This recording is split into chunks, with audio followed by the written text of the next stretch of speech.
Paula with Hillbilly Orchids. I want to let y'all know that my channel is sponsored by the Orchid Supply Store. It's your one-stop shop for anything you need A to Z orchids.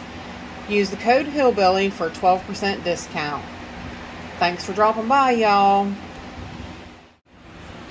Hey y'all, it's Paula with Hillbilly Orchids. Welcome back to my channel. I hope everybody's having a fantastic day. I want to start out, I want to start this video out by saying a huge heartfelt thank you to all my viewers.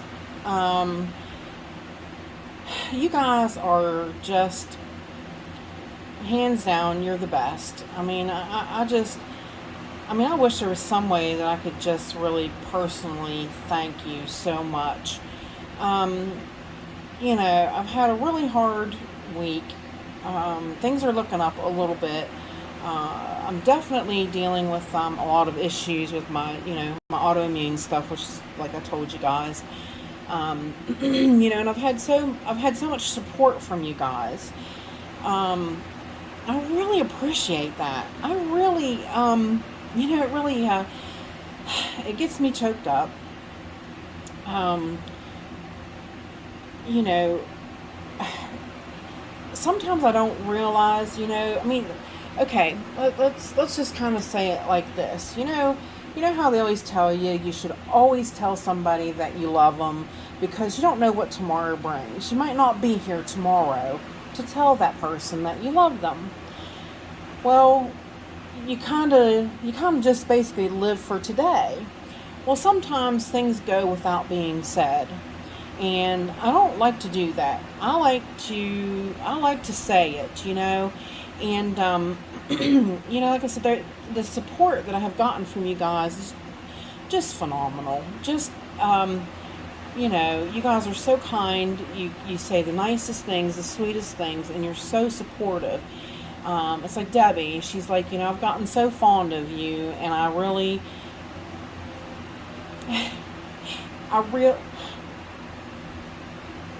she's like, I've gotten so fond of you that I, you know, I'm saying prayers that you feel better, and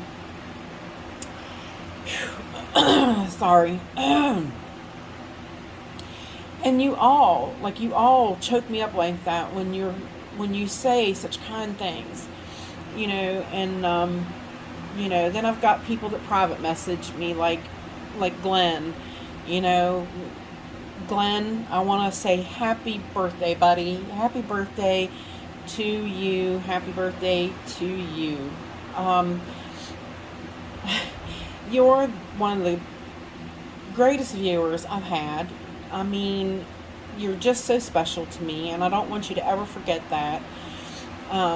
You know, had I known it was your birthday, I would have sent you a card, and I do now know that when your birthday is. So, but and not being able to get out and actually send you a card and things right now, or send you anything. You know, I don't always have a vehicle accessible, so. But you know, I do. For those of you guys, you know, like, they might not say it on YouTube, but I do have people that private message me, and, you know, are very caring, and you guys you just touch me so much, and I really appreciate it. I really do. Okay. Enough mushy stuff. I just wanted to mention that. I love you guys, really do. So, now, with all that said, sadly, now we got sad news.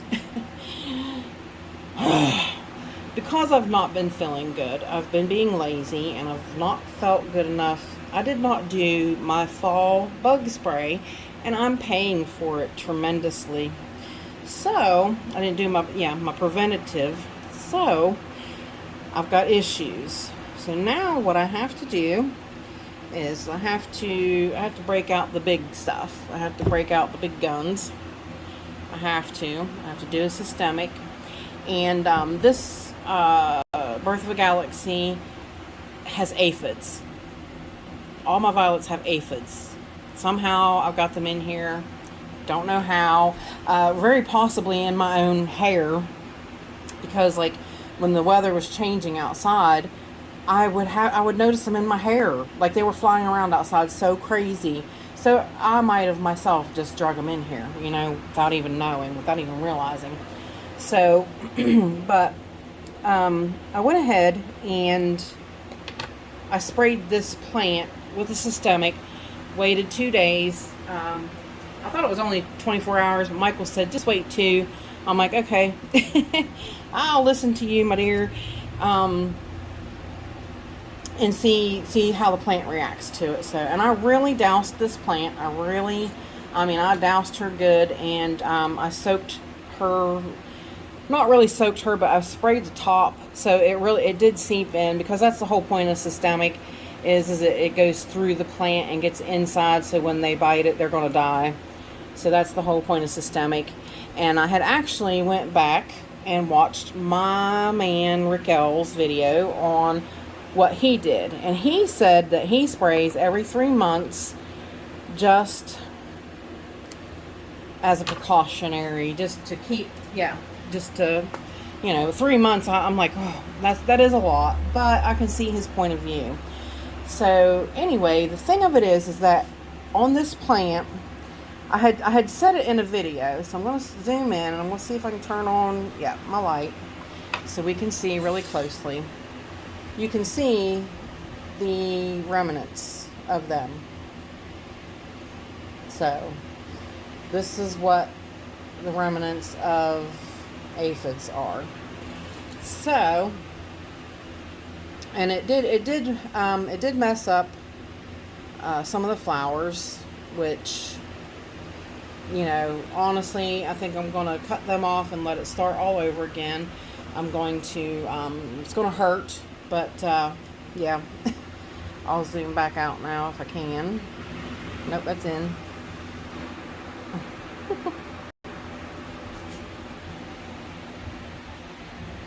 I think it's not going to let me zoom all the way. Yeah, it won't let me. I don't know why my camera will not let me run a light when I'm really far away. So, sadly, but the way these things bloom, there's no, they'll be right back. So it's not going to be an issue. So, and we got a new one coming here.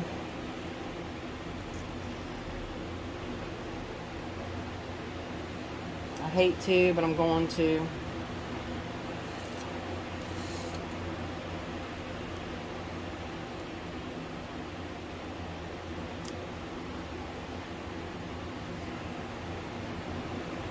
I'm also going to spray my orchids with this. I did the same thing with them. I tested a couple plants just to see how they would react. That's what you're supposed to do before anytime using any kind of harsh systemic kind of bug treatments.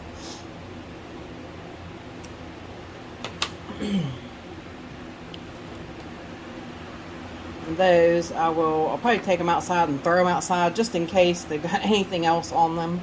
So, and basically what I'm going to do next is I'm going to brush off those old casings because I want to see if they get new, then I'll need to spray her again. That's the best way.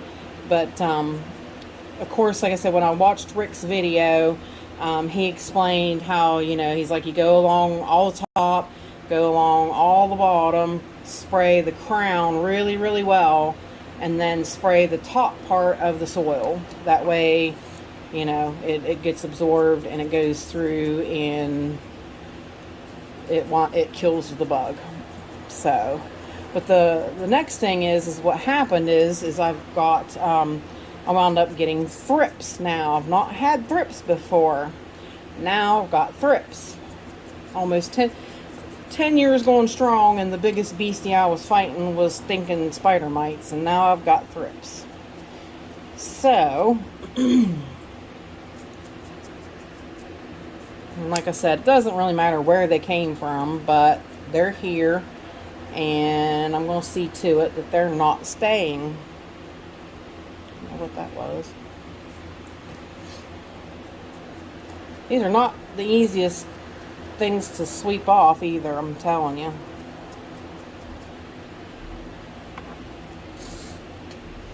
Might have to go back.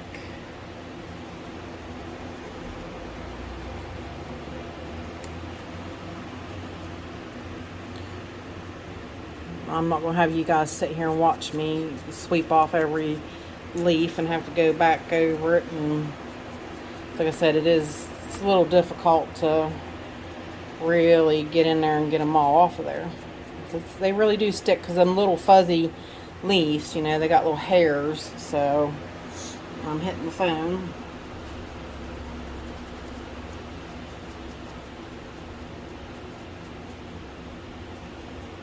But at any rate, I'm going to show you how I mix this. I'll get back to her here in a minute.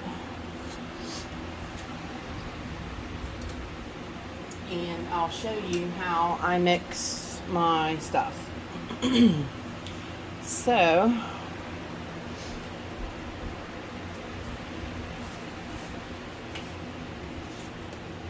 alright, time to roll up the sleeves a little bit.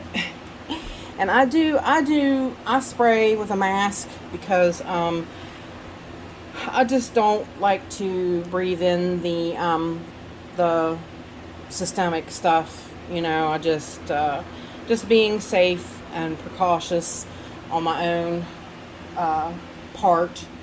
So basically this is just regular, watch me spill it, warmish tap water. So, and what we do is this is just a liter spray. And of course I did everything the lazy way. It's so just like I said, I'm just trying to do, I can't say really the lazy way, just trying to do it the easiest way, because I'm not feeling so good. So I don't want to, I don't want to have to put in a whole lot of effort to try to get it done.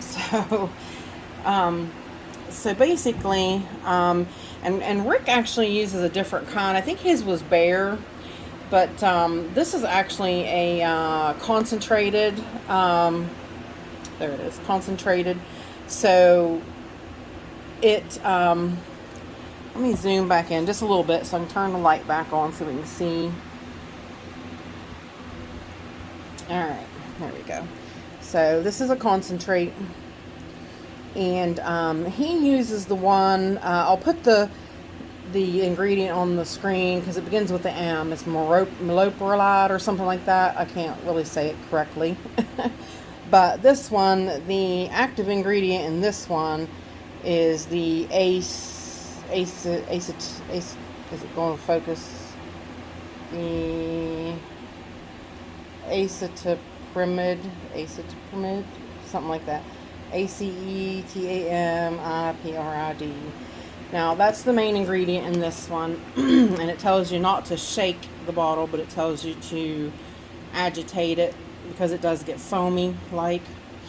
So this is so concentrated that it takes well, I mean, to me it doesn't really seem that concentrated actually, after I was, you know, doing the figures, configuring to a liter. So basically this is 1.5 ounces to a gallon. So there's 4 of these in a gallon. So I divided the 1.5 to the 1 liter, and I come up with 11.9 cc's or milliliters, which this syringe does milliliters. So, and it just seems to me like 1.5 ounces is quite a lot, because like actually if you look on this syringe, there's 1.5. That just seems like a lot to a gallon to me, honestly. But you know, I don't know. Just is what it is. So basically what I do is open up the top, which is a push down type screw off situation, and put this down in there, and I pull up, then I'll pull it out and take a look at it. Now you see I have a little bit of an air bubble in there. Let me see if I can. It's not gonna work like that, is it? Let's see if I can scooch you guys up. And there you go. So I pulled up on it, and basically if you look, I've got just a little bit of air bubbles in there. And it doesn't have to be, this doesn't have to be exact science. So hopefully you can see the 5 and the 10. So we're going to go just right above the 10. Like right there. So considering the bubbles and whatnot, that's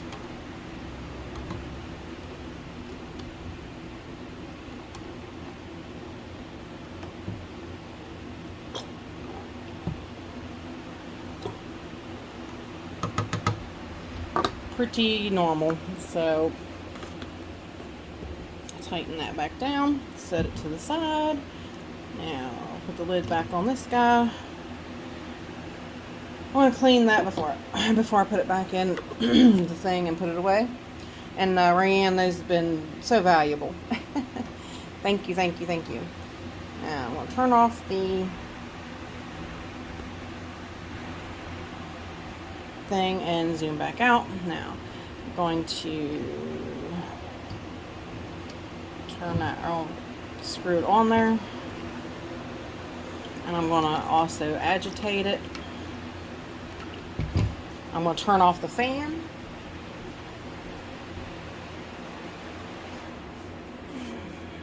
Because I don't need those spray particles getting away.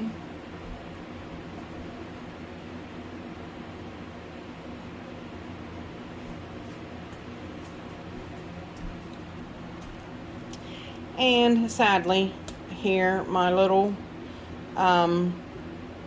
littlest angel. This is she had a really nice bloom going on, gorgeous. Of course, that's always when things like this happen. Pull off these old leaves, set them to the side there. Yeah, so aggravating. She really looks good, and this is the one that Michael gifted me when my pup passed away, Dozer. Which actually it wasn't intended completely.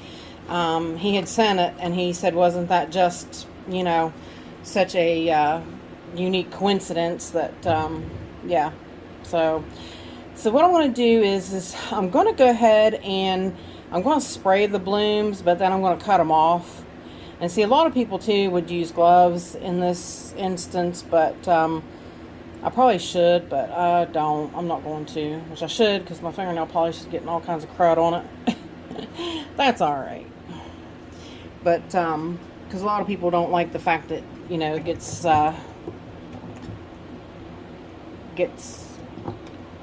in your skin too. So we just pump it up, and then we are gonna hit her good.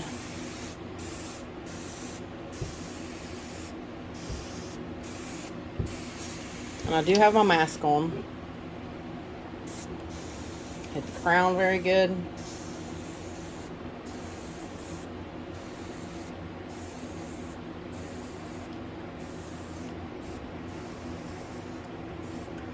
Like I said, I hate to do that to the blooms, but you know, once the bugs are gone, it will bloom prolifically again anyways. These guys are the greatest bloomers. They're not nothing to sneeze at. They really do quite well. Now we'll spray the stems real good and up under the flowers. Like I said, some people would say, oh, it's just a waste, cut the flowers off anyway, or you're going to cut them off anyway, but I'm going to spray them before I cut them because I don't want the aphids to spread to anything else. So I want to kill them before I get them out of here. If it was nice outside, I would just take them outside, cut them off, and spray them, but it's very cold, so I can't do that. Alright, I'm going to go back for the crown again. A lot of them really hide in the crown. Give these flowers one more spritz and the upper leaves. I mean, it's not really a spritz. I mean, I'm really laying it on thick. And then we'll get rid of these.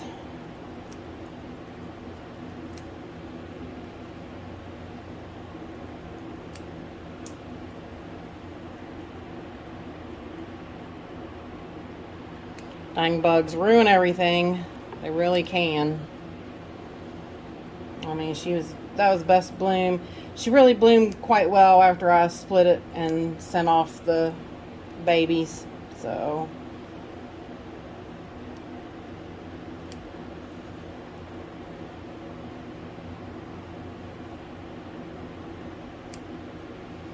alright. So there's those. And then now, just because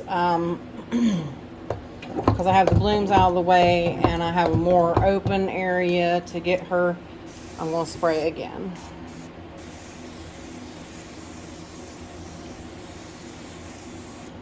And then too, it gives me more of a chance to get to the top of the soil, like Rick suggested.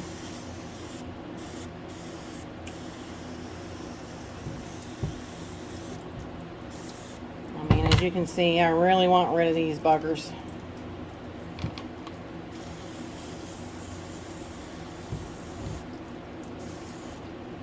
Alright. And that's how we do that.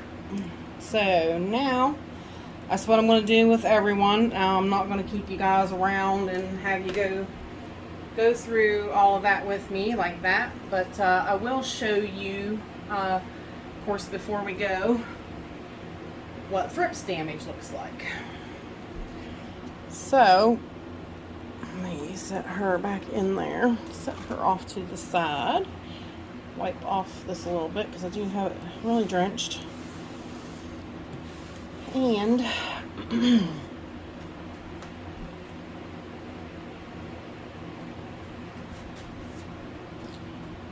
now we're going to zoom in again. So I can turn on the light. And I sprayed this one already too. This was the one that had them, so I went ahead and sprayed. So I don't see anything on it. I'm just going to make it focus now. I do have it kind of close. There is thrips damage. Straight up. You can just see how it looks like something has chewed the life out of this plant. You can see, can you see the pits even? Almost kind of reminds you of spider mite damage.